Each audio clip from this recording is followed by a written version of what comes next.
Jim, a welcome sight, cricket back at Edgbaston. Can you just explain what the lads are doing over the next couple of days and how they're working together? Okay, well, yeah, the next couple of days will be an internal 2-day practice, really. I mean, there's no scorers, we can't use the changing rooms yet or the viewing area, so it's still very much dealt with as a practice. We've got Team Rhodes versus Team Yates, batters will bat in pairs for a period of time.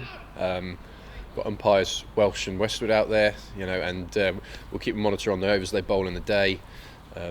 This is just a great opportunity for guys to get a day in the legs in the field, because it's something you can't really replicate in the gym or in the nets. And also taking those nets out, helps the batters, actually feel like they're in the middle together, running between the wickets, seeing that ball go to the boundary, and it's starting to move us hopefully a little bit closer now to the 2-day friendly next week versus Notts. It's quite a vocal field, so they are trying to replicate it in sort of a match atmosphere, aren't they? They're trying to build pressure, they're trying to take wickets, so it almost that perfect bridge to the Notts game. It is, and that's always important with these games, that they don't just meander. You've got to have the intensity all the way through.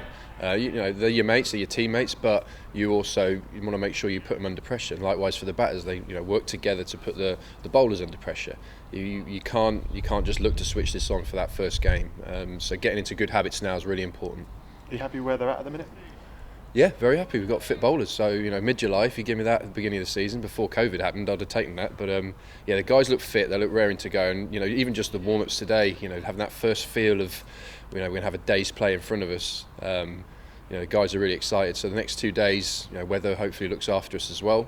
It'll be a good run out for them. The Red Bull competition is going to end the Bob Willis Trophy. As a bear and as someone that you know very well, that's vitally important, isn't it, for the club? Yeah, absolutely right. The competition is named after Bob, and it'd be an exciting change. How that competition will run. Once we know the fixtures and we understand the point system, might be slightly different this year. We'll wait and see. But I work closely with the coaches and Rhodesy and Stu Key, our analyst, about how we look at breaking down that competition against the opposition we have, whether we're home or away. So it was just exciting to get those fixtures and then and start planning for that sort of August period. I'm not giving too much away. Is there any decision on how you're going to approach it? Best starting 11, then rotate throughout the competition, or? Yeah, there's an opportunity for both. You want to be winning games of cricket, but you want to get the guys learning how to win, so that you're getting the right mix then of developing this group of players, but also winning games of cricket. They're going to learn from losing. They're going to learn from having bad sessions, and that's important. How they learn from them is the important part as well. So we'll look for full strength, and then being able to have that ability to rotate. Having a full set of bowlers is great. And if those fixtures are spaced nicely with 2 or 3 days in between games, it allows you to prep as well. And then hopefully have a few days to prep before the T20s.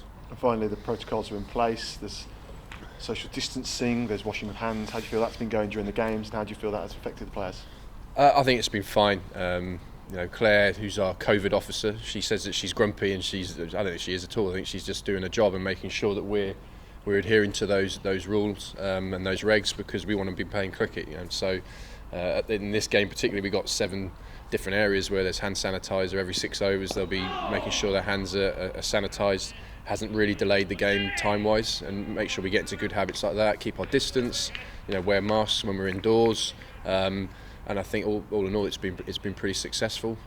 Sometimes you can get lulled into thinking it's all going to be okay, but we just make sure that the players and the coaches, we're all aware that we need to keep this up until we're told otherwise.